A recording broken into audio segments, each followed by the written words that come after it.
Salut mon vieux. Cela fait un petit moment qu'on ne s'est plus parlé. Je ne sais pas si ces mots te parviendront un jour, mais j'ai envie de te raconter ma version de l'histoire. Tu es l'un de mes plus proches amis d'enfance. Et je n'aurais jamais pensé qu'un jour, cette amitié me pousse à monter dans ce bus rempli de colons israéliens.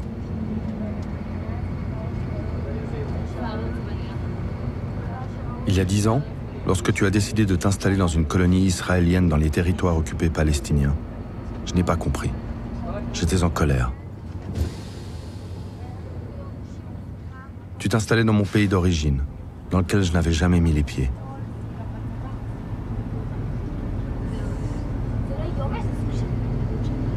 Peu à peu, nous nous sommes perdus de vue. Et puis les choses ont changé. C'était il y a 3 ans. J'ai eu besoin de voir d'où je venais et de te revoir.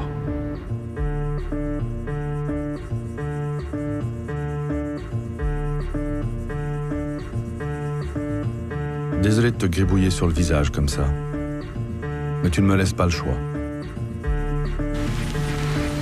Nous avons grandi ensemble. À l'adolescence, nous avons fait les 400 coups. Toi, adopté par une famille juive libérale suisse. Moi, né à Genève, dans une famille palestinienne qui avait perdu la mémoire.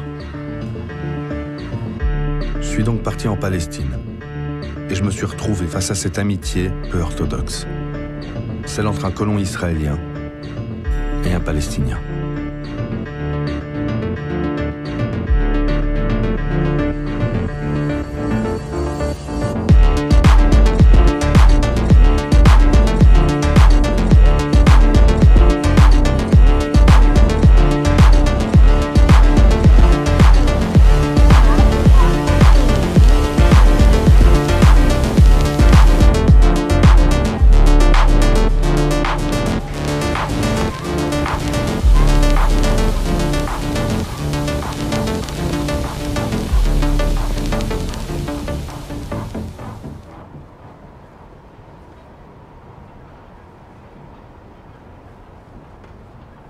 La colonie, tu préfères l'appeler ton Yishuv, diminutif pour peuplement juif en terre d'Israël.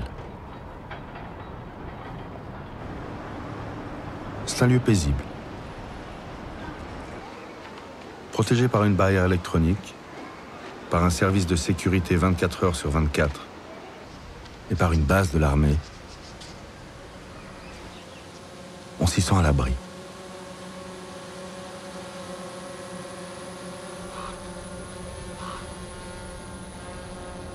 Pourtant, la première fois que je suis venu, je n'étais pas tranquille.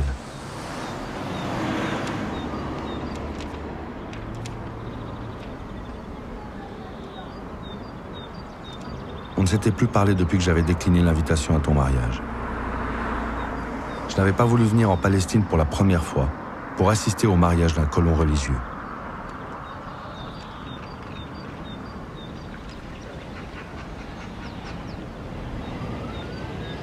Quand je t'ai revu après tant d'années, j'ai réalisé que tu n'étais pas le colon violent que j'imaginais.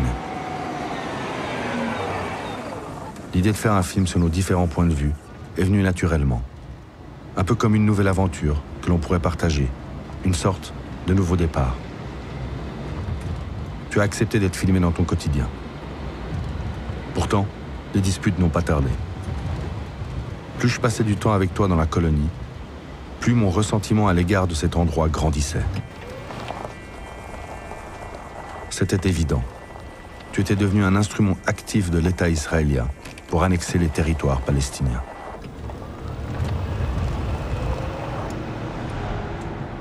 Je ressentais un étrange mélange d'intérêt pour ta vie et le besoin de la dénoncer. C'était mal parti.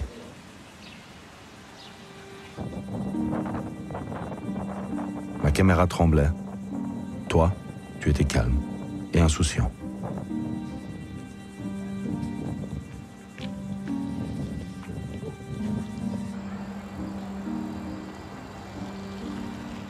J'ai rencontré les rabbins qui ont façonné ta manière de penser, qui t'ont aidé à trouver une identité dans le judaïsme. Tous m'ont expliqué quel était ce courant auquel tu appartiens, un sionisme religieux dans lequel l'État et la religion ne font qu'un, et qui défend la vision d'un grand Israël qui s'étendrait jusqu'au Jourdain.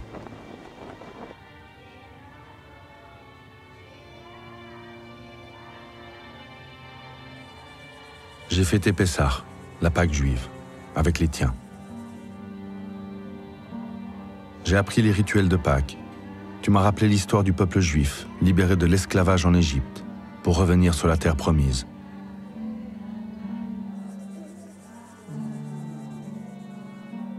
J'ai fait de mon mieux. Je voulais vraiment comprendre ton monde.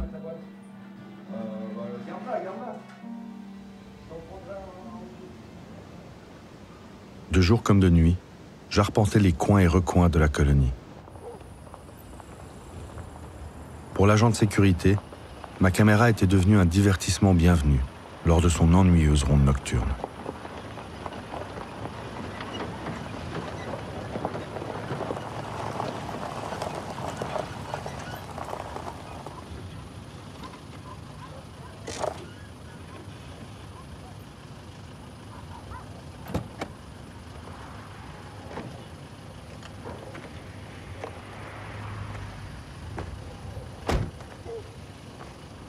Historically, this land is a Jewish land.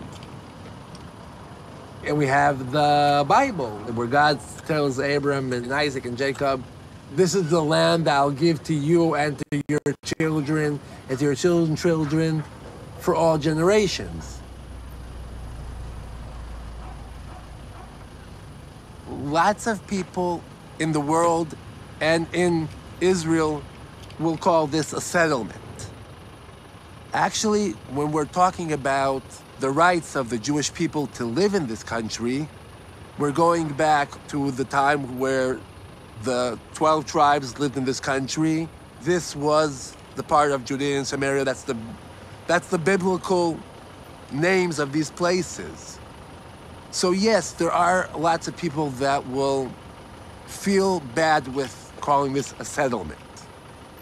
And they look at it as part of our ancestors' land and our historical right to this land. Nobody thinks here about terrorists or about occupying land, or that's all a very small minority of people that are very loud, that wanna, for some kind of interest, they wanna make it sound like Jews and Palestinians have some kind of conflict.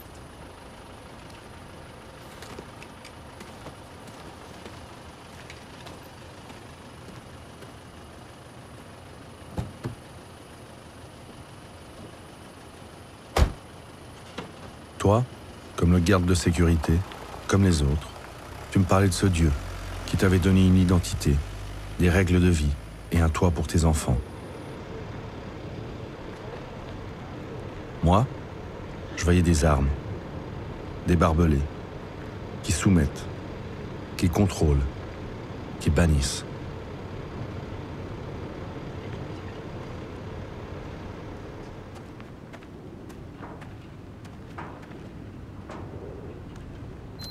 Mais lorsque j'exprimais ma surprise en voyant ces hommes entrer chaque matin dans la colonie, tu ne manquais pas l'explication.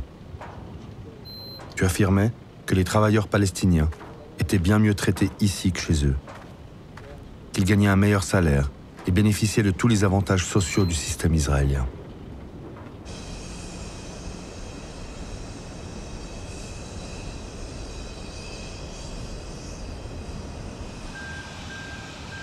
Mais qu'en pensaient les ouvriers palestiniens, forcés de travailler dans ce lieu qui s'approprie peu à peu leurs terres? سكان الظهرية أنا جيت هان أشتغل نكمة عيشي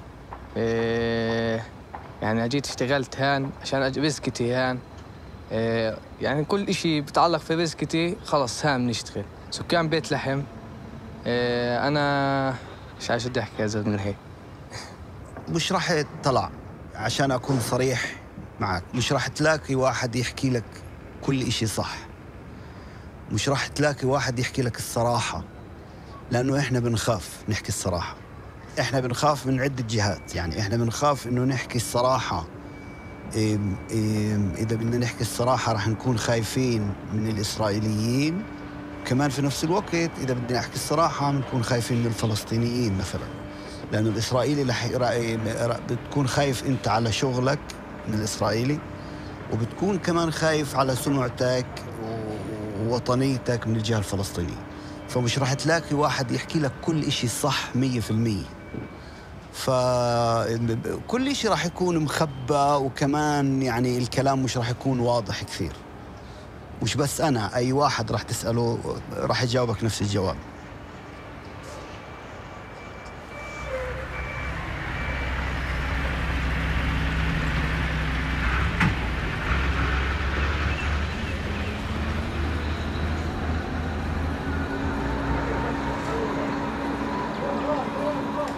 Ici, je ne trouvais aucune réponse. Je ne me sentais pas à l'aise dans la colonie.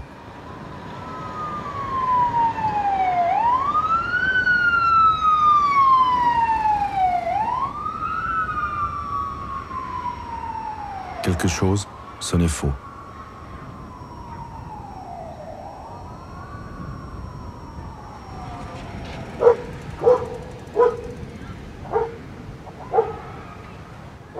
L'air m'y était devenu irrespirable.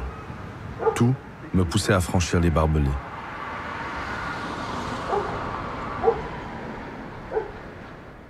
Aller voir les villes et villages palestiniens environnants. Tes voisins.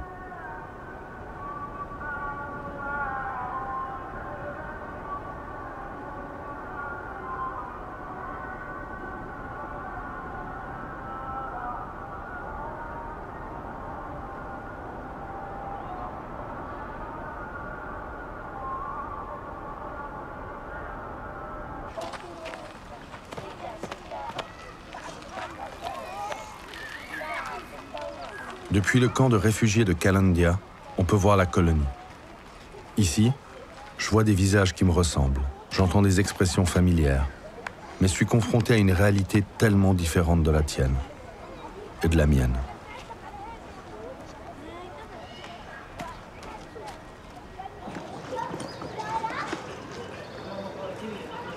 Après avoir dû quitter la Palestine, ma famille s'est réfugiée au Liban, dans un quartier confortable de Beyrouth. Puis, ma mère s'est installée en Suisse, où je suis né. C'est cela, au fond, que je suis venu comprendre. Que valent mes racines palestiniennes? Suis-je plus proche de toi que les habitants de Kalandia? Tu étais comme mon frère. Tu te cherchais une identité juive, moi, palestinienne. À chaque fois que tu revenais en Suisse, ton discours évoluait. Tu commençais à défendre l'occupation. Je m'énervais. Mais ces disputes étaient théoriques et déconnectées de la réalité. Nous avons grandi en Suisse, protégés du danger et insouciants de l'idée de la mort. Eux jouent dans les cimetières.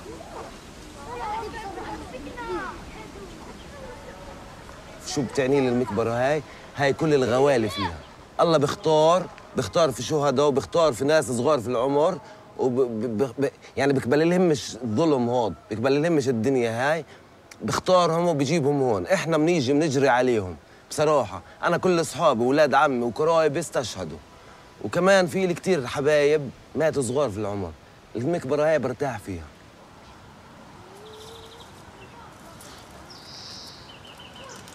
محمد عدوان نفس الاشي، مواجهات في كالنديا، استشهد جوا المخيم. محمد يوسف حدا سوى عملية فدائية، يعني أنا بسميها هيك لأنه إحنا صحاب حق. عملية فدائية. هذا زلمة غار على شرفه وعلى أرضه، سوى عملية. حسين أبو غوش نفس الاشي.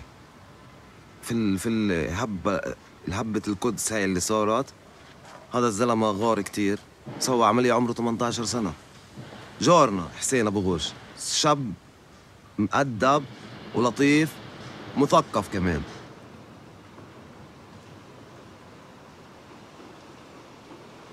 احنا قاعدين بنقاوم على قد امكانياتنا، على قد قدرتنا. احنا فئة صغيرة وضعيفة بنقاوم على قد قدرتنا وامكانياتنا. انتوا شو نظرتكم؟ مش احنا، انتوا شو رأيكم؟ انتوا شو رأيكم؟ كلها هيك بالله عليك. كلها شو رأيكم انتوا؟ شو نظرته هو؟ وهو في له اصول فلسطينيه، وهو عشان تضامنه مع الشعب تمام ومع الناس بيجي بده يورجي تمام انا ما بديش يكون اصوله عشان اصوله فلسطينيه يتعاطف معنا.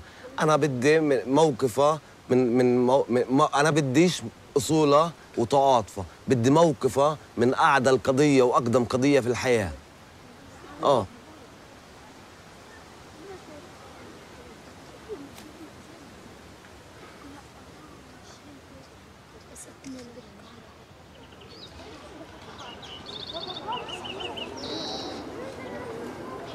J'ai été pris de court par la question d'Ahmad. J'ai donc laissé mon ingénieur du son répondre à ma place. Il est là pour montrer la vérité. Mais quelle vérité? Qalandia a provoqué un vrai séisme en moi. J'ai honte de notre amitié et d'avoir fermé si longtemps les yeux sur ce drame qui se produit ici au quotidien. Les gens de Qalandia sont des réfugiés dans leur propre pays. Ici, être palestinien, c'est être déplacé, parqué dans un camp, oublié derrière un mur.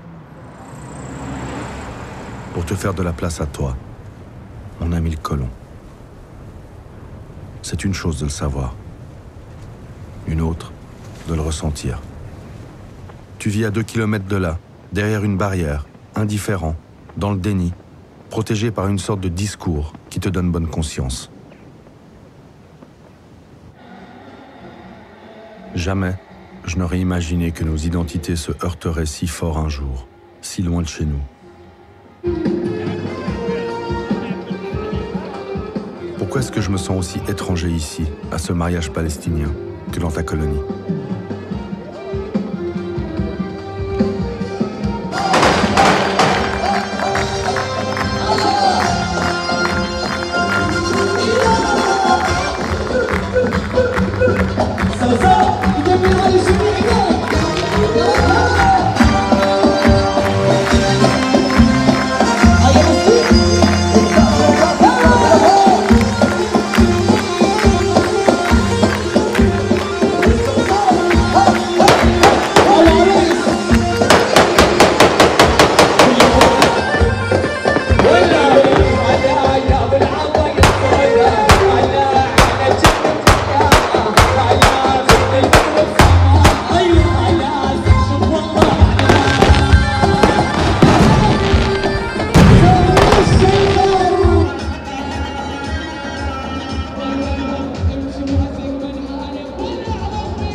Peu après t'avoir montré les images que j'avais filmées de la colonie, tu as disparu.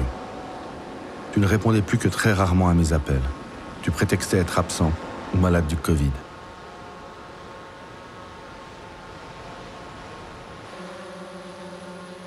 En attendant, avec mon équipe, nous étions constamment suivis par des drones.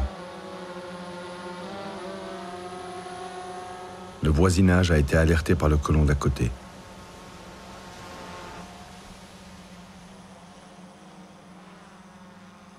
Ma caméra mettait en danger mon équipe et les habitants palestiniens.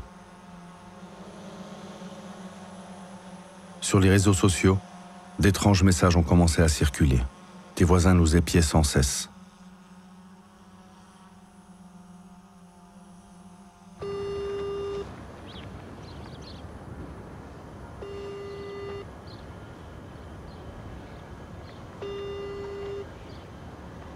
Les frontières se sont fermées à cause du Covid.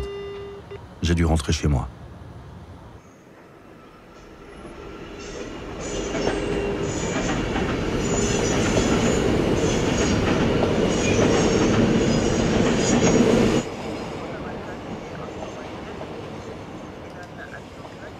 Je ne pouvais plus me rendre en Israël.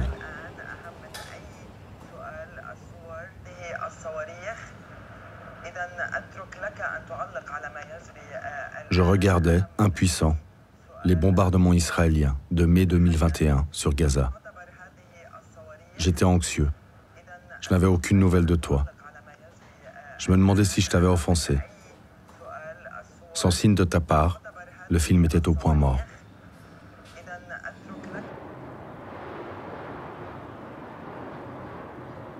Puis, j'ai reçu ton email. Tu me disais être très inquiet de l'aspect politique du film. Ta femme me reprochait de ne montrer que des barbelés et encore des barbelés. Elle n'endormait plus la nuit. Et toi, tu me confias en avoir une boule au ventre.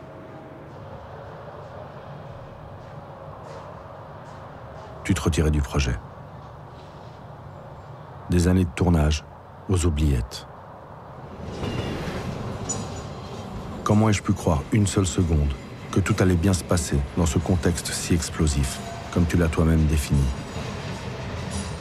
Sur cette terre où la nuance n'a pas de place, où on est sommé de choisir son camp.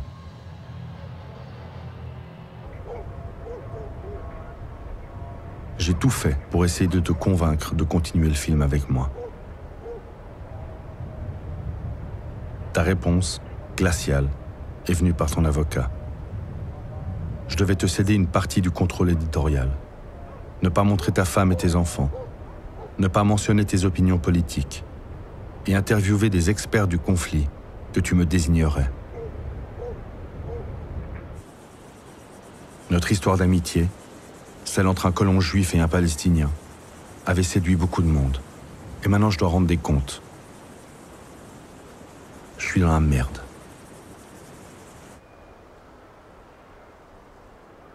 En me muselant, tu t'es également réduit au silence. Quel dommage. Nos conversations, nos confrontations, n'auraient-elles pas pu aboutir à quelque chose de plus grand?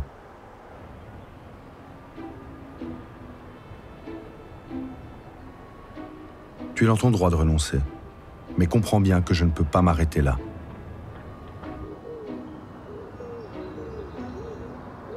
Tu m'as accusé d'avoir une perspective trop pro-palestinienne. Y suis-je conditionné depuis toujours par mes origines?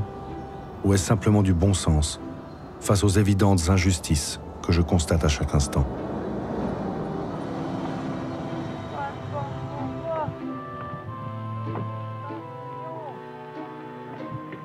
Ma mère est née à Nazareth. Elle n'a aucun souvenir de la Palestine. Elle est partie du pays avant son premier anniversaire. Mais elle m'a transmis cet amour de la Palestine, cette nostalgie d'exilé qui nourrit les rêves du droit au retour, de génération en génération, chez des millions de réfugiés, riches ou pauvres.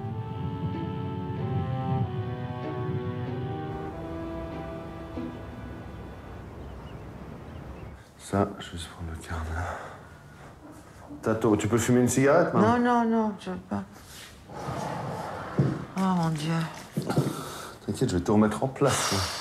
Mais... T'as tout salé. Mais pas du tout. Incroyable. Voilà, c'est super, là.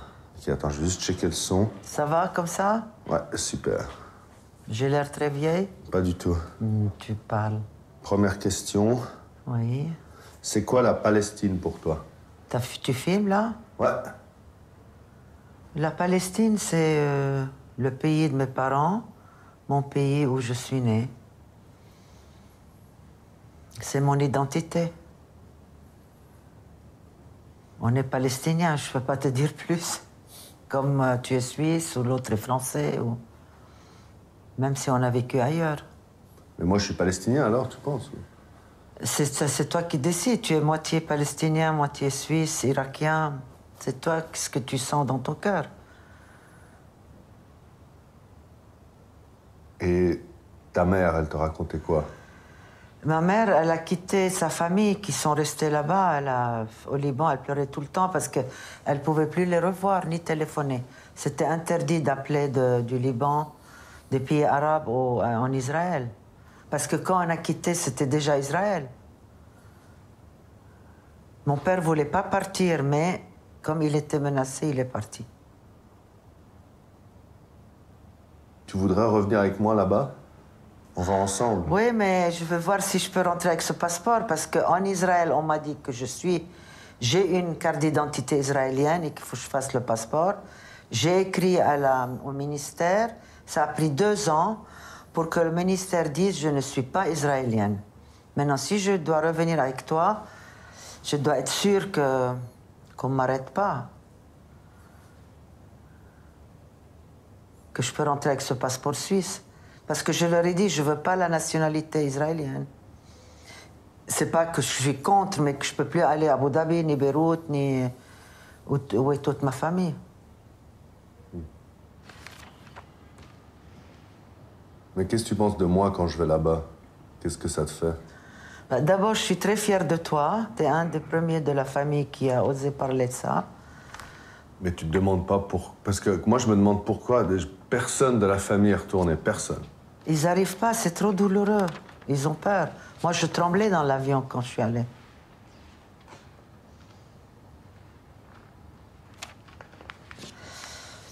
C'est trop douloureux que leur pays qu'ils ont aimé est devenu... Voilà.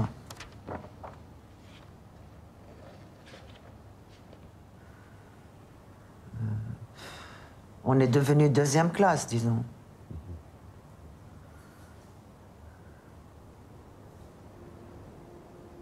Je crois pas que j'ai envie d'aller, Ivan. Ça me fait trop mal, j'ai pas envie. Qu'est-ce que tu penses de lui, de ce qui s'est passé là? Moi, je pense qu'il a été influencé par sa famille. Je sais pas. C'est une trahison d'un ami d'enfance, je trouve. Chacun a pris son chemin avec des idées différentes, mais vous êtes toujours amis. On peut diverger sur des idées, on est amis. Malgré tout. Reste ton ami, quoi qu'il arrive. Les liens noués dans l'enfance peuvent-ils vraiment être plus forts que nos perceptions du monde, devenues si divergentes?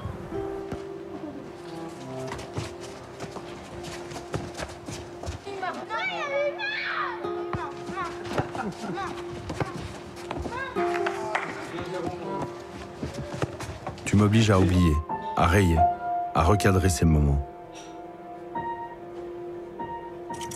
Ces instants passés avec ta famille, tes enfants, qui étaient toujours quelque part dans l'image.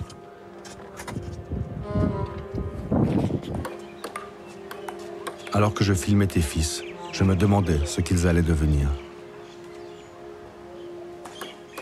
Comment allaient-ils grandir? Quelle vie choisiraient-ils? Pourraient-ils choisir? La dernière fois que je t'ai vu, ta femme ne m'a pas laissé dire au revoir à vos enfants. Ça peut paraître stupide, mais cela m'a beaucoup blessé. Je m'étais attaché. J'aurais aimé partager avec toi jusqu'au bout les recherches sur ma famille, mes découvertes, mes émotions, comme nous l'avions fait pour toi, à des moments où ton identité n'était pas encore aussi figée. Alors mon histoire, la voici.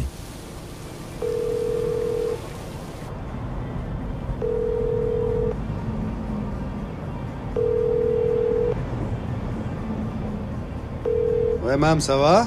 Oui, comment ça va, Ivan? Ouais, ça va bien et toi? Tu m'appelles d'où? Je vais à la maison de ton grand-père, Khalil.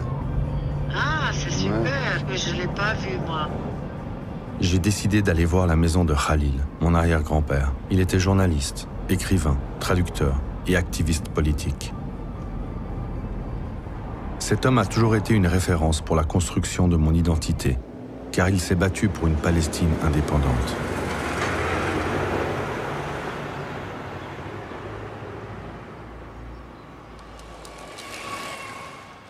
On m'a raconté qu'il possédait ici une bibliothèque hors du commun. Aujourd'hui, sa maison est devenue un hôtel, tenu par un couple israélien et dans lequel je dois louer une chambre. Lorsque je pénètre ici pour la première fois, je ressens une infinie tristesse. Je vois ma famille dans chaque recoin de la maison.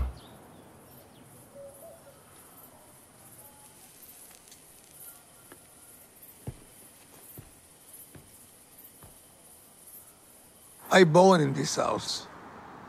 I'm born in 1961, but my family came here at 1949. It was like a neighborhood that no one lived in this neighborhood with no people. So the government put the people to live in these houses. There is a lot of houses like that in all this area. And my family came from Kurdistan, and they came in the beginning of the century, the last century, around 1936 actually. They were living in Haifa in the beginning, and in 1949 they came to this house. I never knew my grandfather, I never knew my great-grandfather, I just knew my mother who told me the stories. What the story your mother told you? She told me basically that my great-grandfather had to flee in 1948. So he thought he was going to go for a few weeks, and he left his books here and everything, and he walked to Jordan through Syria, but to go to Lebanon, and he died there. But what I learned is that he was, a translator, a journalist, and he had all his books in this house, and the books were, that's what I heard, that they were looted, they were taken, and now they are at the National Library of Israel. They're in the basement. Really?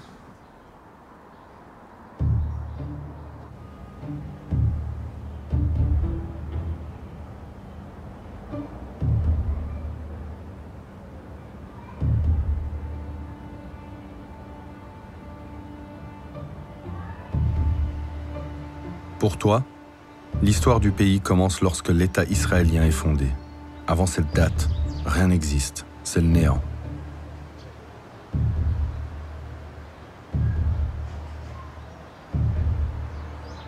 Et pourtant, en 1948 justement, les forces israéliennes pénètrent dans les maisons des écrivains palestiniens, comme celle de mon arrière-grand-père, pillent les livres et les transportent dans un camion spécial jusqu'à la Bibliothèque nationale d'Israël. Ils sont remisés dans les sous-sols, classés dans la catégorie AP, ce qui signifie propriété abandonnée.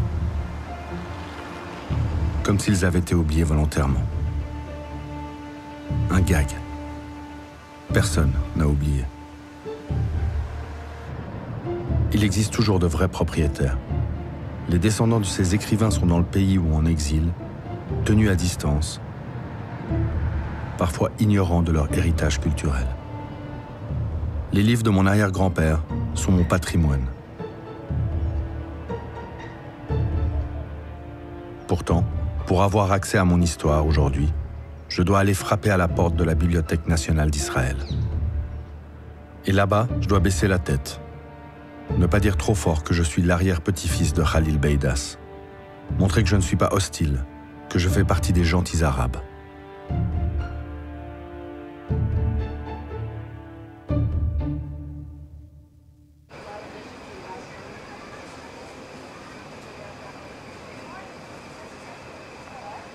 Te souviens-tu de notre dispute devant la bibliothèque? Tu m'avais dit que je devais m'estimer heureux que les livres n'aient pas été détruits. Tu as raison, les livres sont consultables. Mais à quel prix?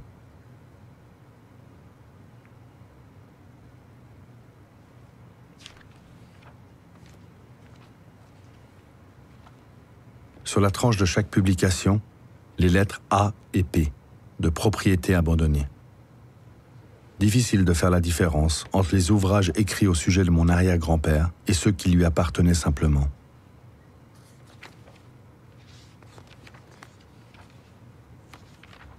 Khalil, pour moi, est comme un personnage de fiction que j'ai construit à partir d'une image dans le livre conservé toutes ces années par ma mère, sur la table du salon.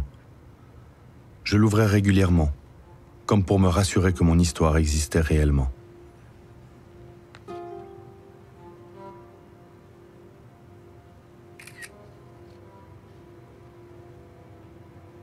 Toi, tu penses que les bibliothécaires ont préservé ces livres en 1948. Mais s'il ne s'agissait pas de spoliation, pourquoi ne sont-ils pas restitués aux bibliothèques palestiniennes aujourd'hui? Moi, je pense que c'était une manière d'effacer notre histoire. Ici, Khalil est assis avec certains employés de la Palestine Broadcasting Service, une radio étatique opérant de Jérusalem. Très attaché à la langue arabe, il éditait un journal dont il était également le fondateur et le rédacteur en chef. Grâce à certains de ses articles écrits à la première personne, j'ai pu me plonger dans l'histoire palestinienne, pré-Israël. J'ai découvert la Nahda, la renaissance culturelle et politique du début du XXe siècle. Un mouvement qui a fait apparaître de nombreux intellectuels, qui enflammait l'espace médiatique et attisait l'espoir d'une Palestine arabe et indépendante. Mon arrière-grand-père en fut une figure importante, jusqu'à son emprisonnement dans la prison d'Acre en 1920.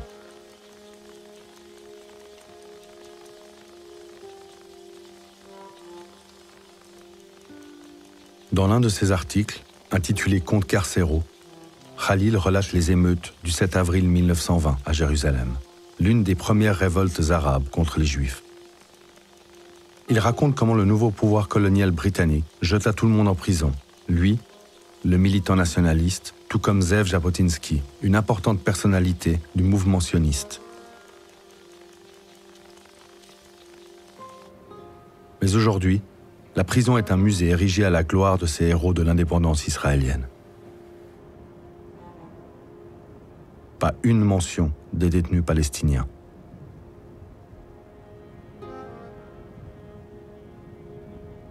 La Nahda prit fin en 1948 avec la Nakba, la catastrophe.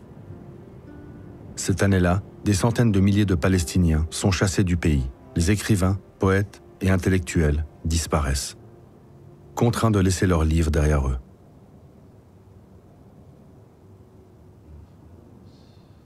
Ma mère ne m'a pas parlé arabe de mon enfance. J'essaie tant bien que mal de maintenir ce lien à la langue arabe, si important pour mon arrière-grand-père. Dans cette chambre d'hôtel, dans ce lieu où il a tant pensé, écrit, j'essaie de me rapprocher de lui.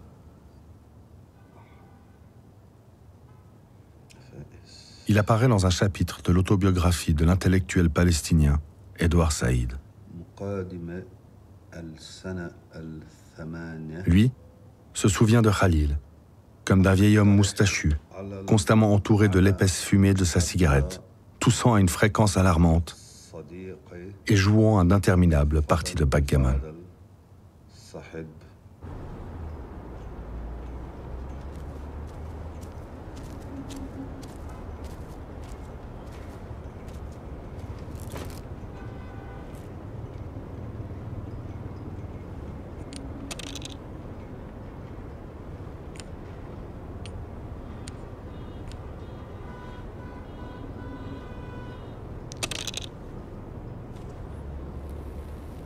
شايف؟ قلت لك قضية هون بدها منك استراتيجية. Et la chance, le hasard. في هون شغلة مهمة أنت ما بتقدر تتحكم فيها. Ok, donc si j'ai que des bons dés, je gagne. المسألة أعقد من هيك. ليش هالسؤالات هاي كلها؟ Qu'est-ce que ça te fait de voir la Palestine aujourd'hui?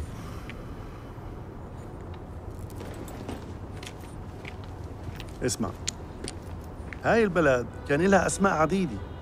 فلسطين، كنعان، الأرض المقدسة، أو أرض المسيح. سميها حتى إذا بدك بلفوريا.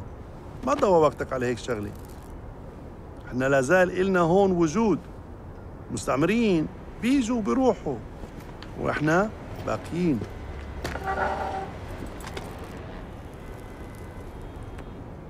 يلا حبيبي العب. Qu'est-ce que ça fait de perdre? اللعبة ما خلصت لغاية الآن. Bon, t'as pas envie d'abandonner là? أبداً. اللي بيلعب لازم يلعب للآخر. قضية مبادئ.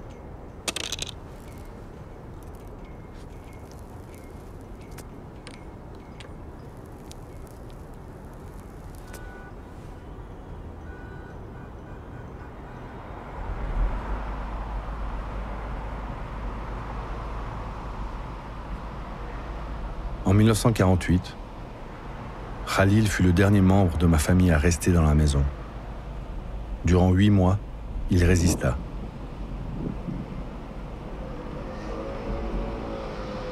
Mais lorsque le quartier fut presque vidé de ses habitants et que les menaces de mort se firent quotidiennes, il se demanda que faire.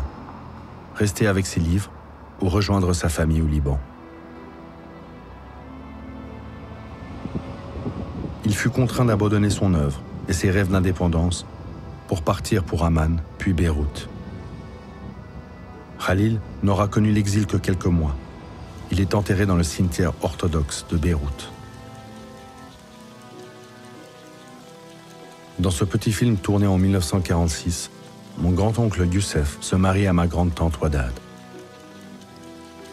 Je les observe se réjouir de ce jour heureux à Jérusalem.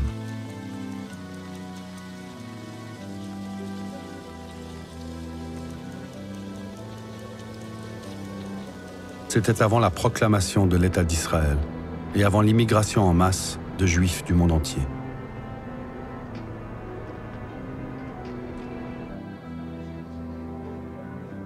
Je me souviens de la yeshiva, l'école religieuse dans laquelle tu as étudié. L'ambiance était paisible et studieuse. À cette époque, nous tentions encore de comprendre les choses ensemble. Tu as pris le son pour moi. Tu as guidé ma caméra.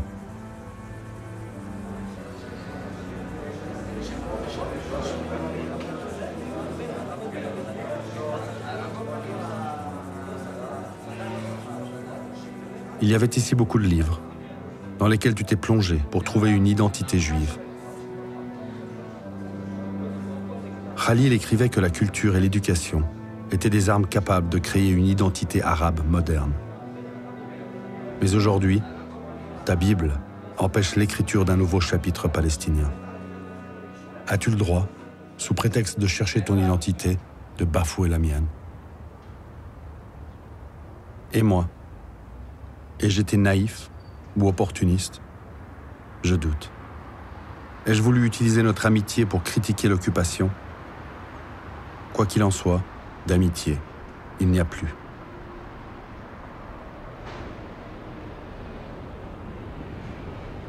Pourquoi persistes-tu à vivre ici?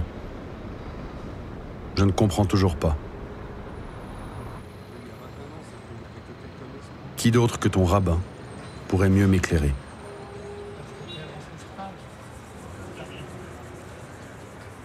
Le retour des Juifs en Israël a deux raisons.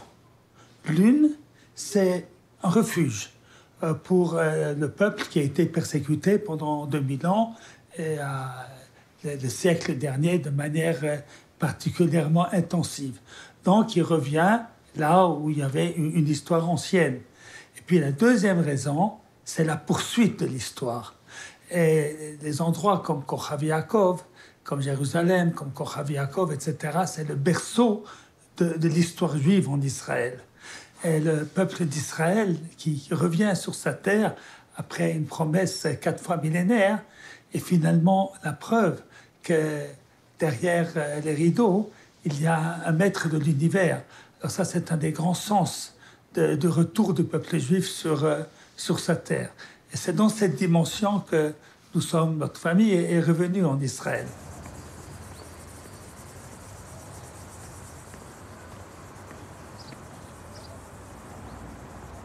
Moi, je ne pense pas qu'il a honte d'être ici. Je pense qu'il n'a peut-être pas envie d'entrer dans des discussions stériles avec des gens qui ne peuvent pas le comprendre. Voilà, il sent qu'il y a des gens... À l'extérieur, beaucoup de gens croient que les Juifs sont ici, une espèce de sauvages qui sont en train de donner des coups aux Palestiniens, de les chasser, de les frapper, de leur faire mal. Je ne dis pas que ça ne peut pas arriver parfois, parce qu'il y a des gens qui n'en peuvent plus, mais c'est humain. Mais je crois que la manière dont le peuple juif finalement réagit avec ses voisins arabes qui ont fait tant d'attentats, etc., est grandiose. J'ai envie de crier, tellement fort.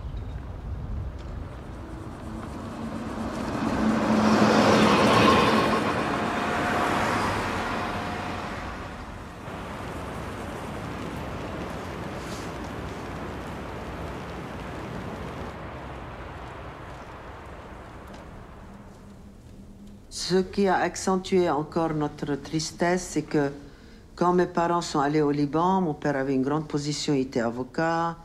Son frère, ils ont fait une banque qui a été une des plus grandes banques du Moyen-Orient. Juste parce qu'ils étaient palestiniens, on les a anéantis. Et c'est ça qui a un peu plus anéanti mes parents. Quand on est venu de là-bas, on a construit le Liban, c'était devenu le pays le plus fabuleux du Moyen-Orient, et ils cassaient les têtes parce qu'ils étaient palestiniens. Donc ce problème nous a poursuivis tout le temps.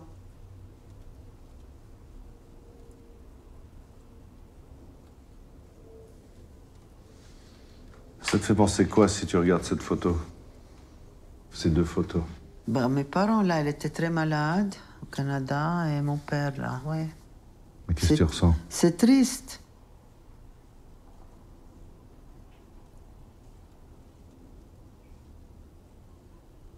C'est triste parce que c'était des gens honnêtes, bien, qui n'ont jamais fait rien de mal à personne, juste parce qu'on est palestinien, voilà, qu'on est des parias.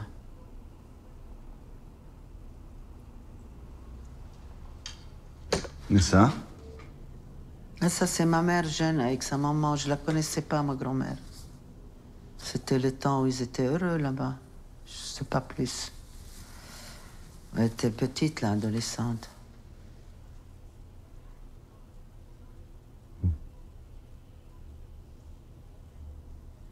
J'ai l'impression que t'as pas envie de parler de ça. Non, parce que je sais Pourquoi? pas. Parce que je sais pas quoi te dire. C'est triste. It's unfair, comment on dit en français? C'est injuste. C'est injuste. Tout le monde était éduqué, ses frères, mais ils ont tous avocats, pianistes, mon père avocat et tout. Ils n'ont pas le droit de dire qu'il n'y avait rien avant.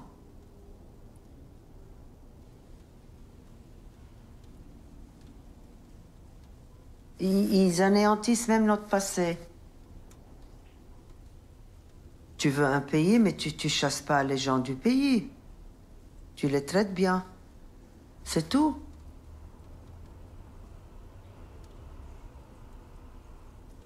Et ta mère, elle, te parlait jamais de politique? Elle disait jamais, non. Il faut revenir, il faut rentrer. Non, non, non. Jamais une animosité, jamais elle dit on a perdu notre pays, c'est comme ça. Mais pourquoi c'est comme ça? C'est ça que je comprends pas. J'ai l'impression que dans notre famille, ça a toujours été c'est comme ça. Je sais pas, ils ont rien. On a des moyens, on a des choses, on peut faire des trucs. Qu'est-ce que tu veux qu'ils fassent? Ben, je sais pas. Si aucun financer gouvernement... des trucs... Ils ont dû financer, ils ont dû être dans des associations, mais t'as vu jusqu'à maintenant, ça ramène quoi? Si les grands gouvernements du monde entier nous soutiennent pas, on peut rien faire. Personne ne critique la politique. T'as des réfugiés dans leur pays, c'est quand même extraordinaire, ça. Jamais vu ça de ma vie.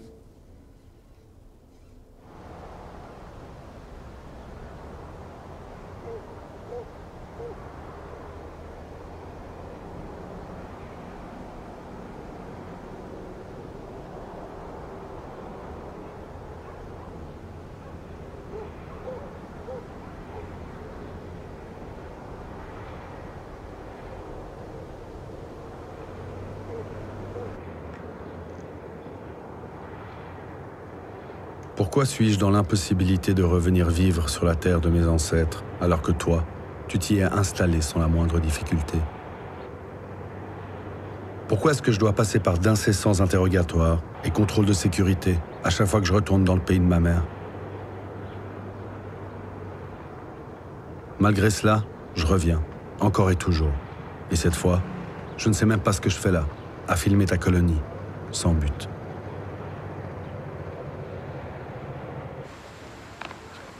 Peut-être est-ce pour combattre l'injustice par ma présence, ou juste pour emmerder ton petit monde avec ma caméra. Je n'avais aucune envie de te croiser, et en même temps, ça m'a presque soulagé lorsque je t'ai vu arriver dans ta 4x4.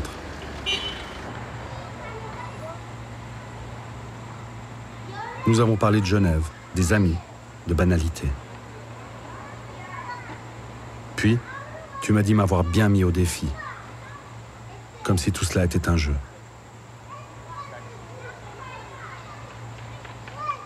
Moi, Je n'avais pas envie de rien. Ah putain. Au défi de quoi? De faire ce film? De comprendre ton monde? À ce moment-là, je t'avoue m'être retenu de te casser la gueule. It's weird, quoi. Super weird.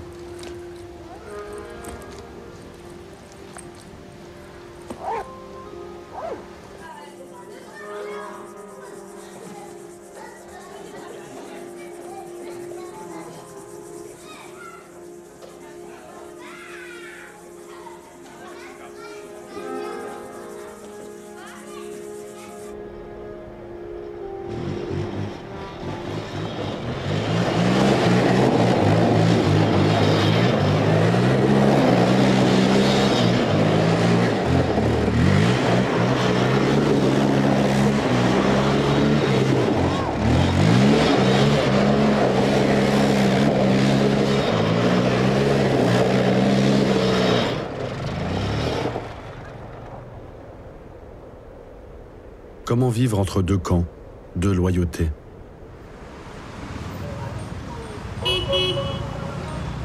Merci de m'avoir libéré d'un dilemme insupportable et affranchi d'une ambiguïté presque schizophrénique. Qui suis-je si je continue à rester silencieux, si ce n'est au complice?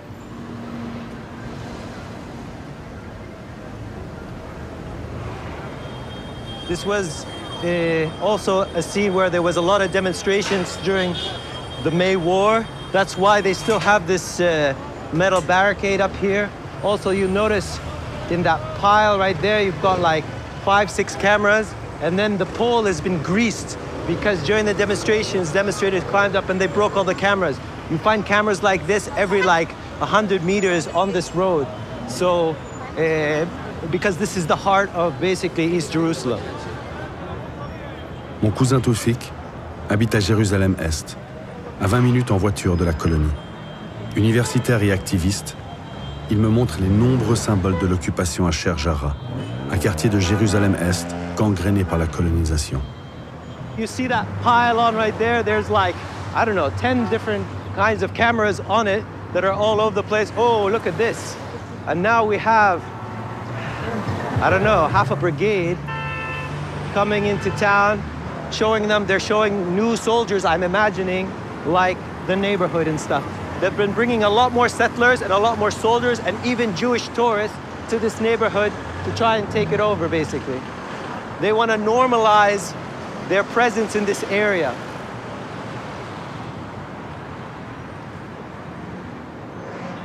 Let's go down here, actually. We're going to cut through the neighborhood right now so we get a better scene of it. As you see, religious Jews come here now. They said that there's a religious site in the middle of the neighborhood. Another thing you can notice is in West Jerusalem, you see all the construction cranes. It means they're building 1, 2, 3, 4, 5, 6, 7, 8. I just see 8 construction cranes on this side because that's the west side. Here, not one, you know? Tells a lot, tells a lot. You get a good view here of basically why they're building the settlements as they are in this way. It's a very clear way to cut off the neighborhood and surround this sort of central area where the, what they call the Holy Basin, where 80 or 90% of the, basically anything religious is located there. And from that, they want to dominate like the tourism industry and obviously kick the Palestinians out of the neighborhood.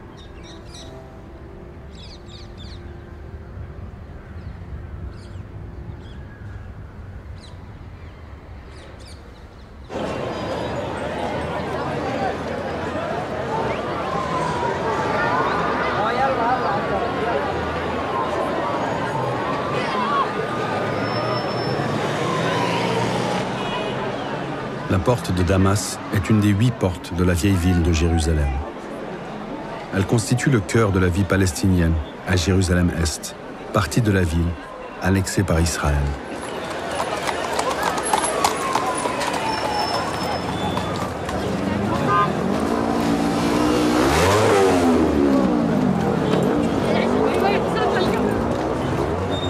Qu'est-ce que l'amitié sans honnêteté intellectuelle et sans valeur commune?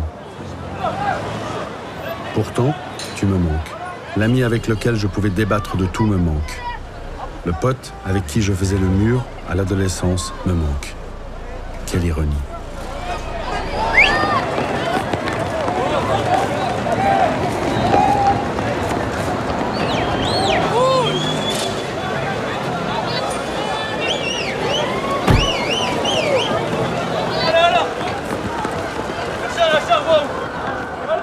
N'avons-nous pas appris, toi et moi, à ne pas obéir aveuglément?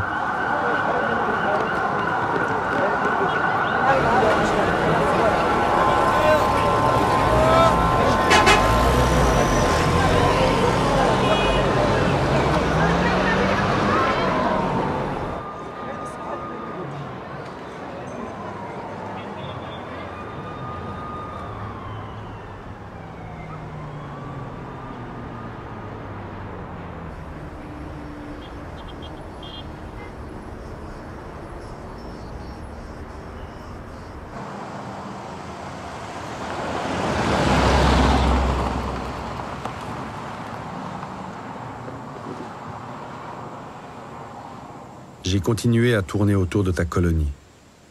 Depuis Bourka, un autre village palestinien, on la voit encore. Tu me demandais souvent si j'avais remarqué les bâtiments des villes et villages arabes. Tu te moquais. Et tu insistais sur le fait qu'ils ne terminaient jamais leur construction, car ils n'avaient pas cette culture du travail bien fait. Est-ce que tu t'es seulement intéressé à eux? Pourquoi ne sais-tu pas qu'en Palestine, les immeubles se construisent au fur et à mesure que la famille s'agrandit? Ici, on tente de survivre, malgré le harcèlement des colons.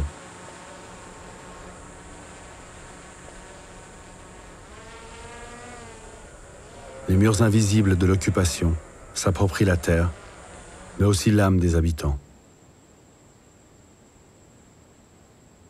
On m'accorde une visite du village. Les discours sont officiels, des mantras, des mots tellement répétés que plus personne ne les écoute.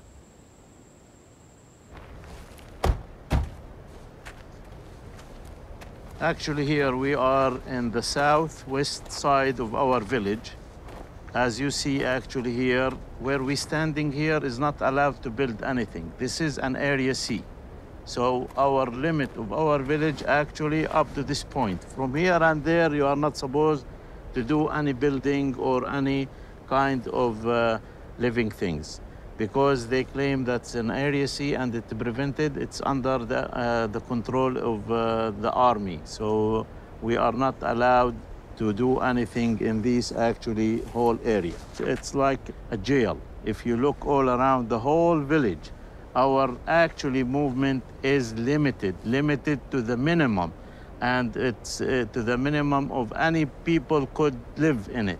And it's not you are free to move the way it's supposed to be. You are limited even in your movement. Any minutes the shepherds or the farmer move in their land could be attacked by the settlement or could be actually moved out by the army.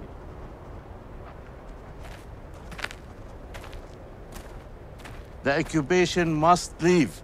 Only the Palestinian people left under occupation up to this moment. We are in century 21 and it's very amazing or it's unbelievable to find a citizen like a Palestinian citizen under occupation. But we are saying this is our land, our roots are in here, we're gonna stay in this land, we are not gonna move out. This is for sure. We prefer to die in our land rather than moving out of it.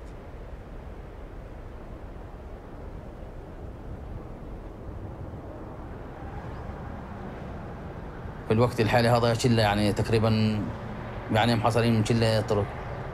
فيش يعني احنا ما فيش بركة هذه هالكت محاصرة.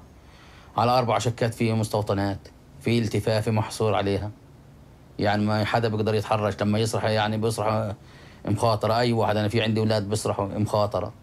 عند أخوه كذلك الأمر، عند جيران شل بيصرح محاصر في شل المنطقة.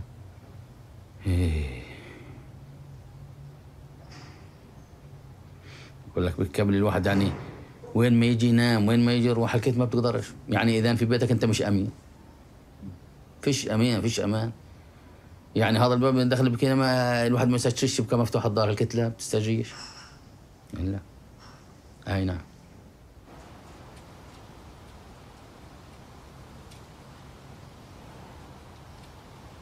بكيت صار حوالي شيء مع غنماتي في منطقه بقول لها الحمراء، منطقه بسكوت.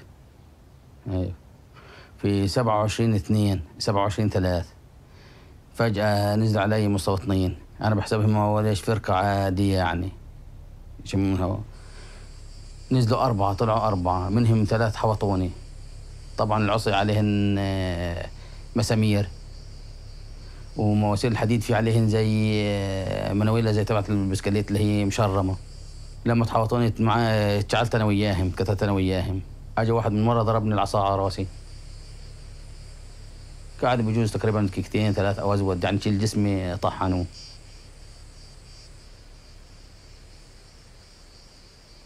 بقول لك يعني أنا هين بعد الهواء هذا أنا لا بشتغل ولا شيء، يعني ما فيش بقدرش. يعني هاي الأولاد كبروا إهم يارات، يعني بصرفوا على الدار. هاي البيت تم شايفين يعني شوف وضعه.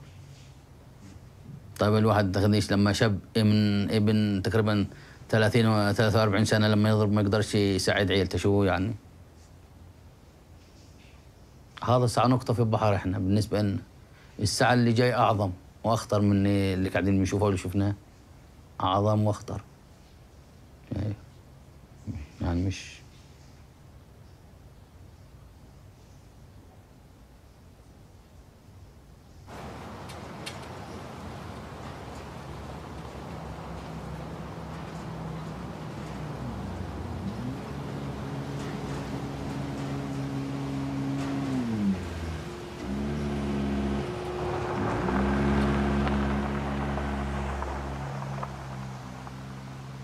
Ici, bientôt, on dira, il n'y avait rien avant. Diras-tu également dans quelques années qu'il n'y avait rien avant? Ta colonie sera bientôt partie intégrante du Grand Jérusalem, une ville devenue majoritairement juive et où il n'y aura plus de place pour les Palestiniens, musulmans ou chrétiens. Ces derniers seront chassés ou parqués derrière le mur, vers des villes comme Kufr Aqab. Depuis cette ville, on voit presque ton jardin. Elle fait encore partie de Jérusalem, mais on est séparé par le mur de ségrégation, comme les habitants l'appellent ici. Son statut est tellement flou que les forces de l'ordre ne s'y rendent plus, ni palestiniennes, ni israéliennes. C'est un ghetto au cœur de la ville sainte.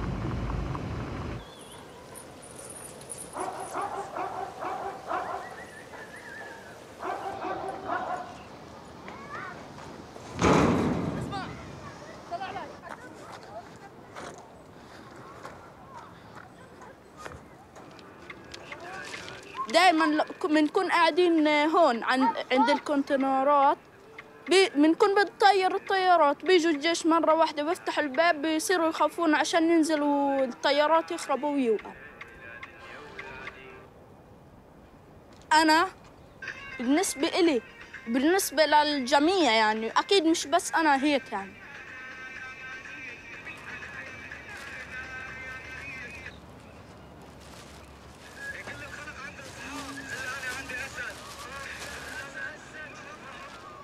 بالمستقبل بحب إني أصير يعني الصراحة بحب إني أصير طيار، وبتمنى إنه كفر عقب بتصير لقدام إشي مش زي هيك، بطل في عنصرية أصلاً هم يروحوا من بلدنا وكل واحد يروح في طريق ما يرجع لناش.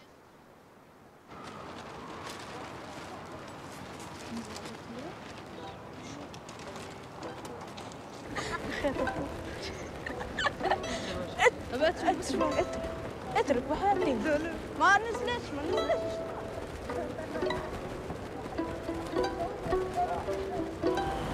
جوي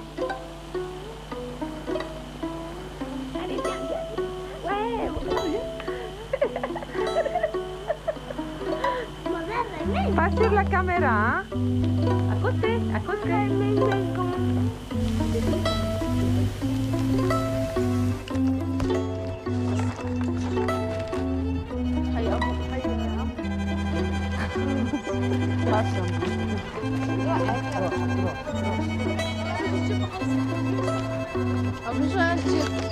فتح الباب بلش يسب.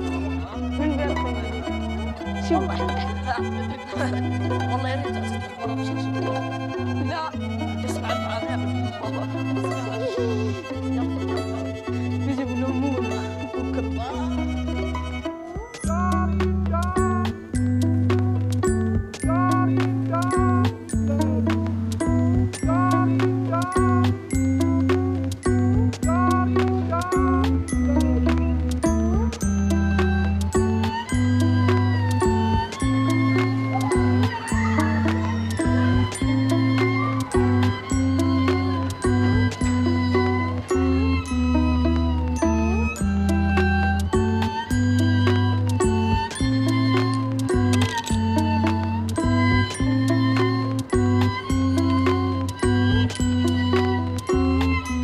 J'ai fait un rêve hier soir. Khalil s'était introduit dans la Bibliothèque nationale d'Israël. Sous son bras, ses livres, qu'il n'a pas pu emporter. Il était libre. Enfin.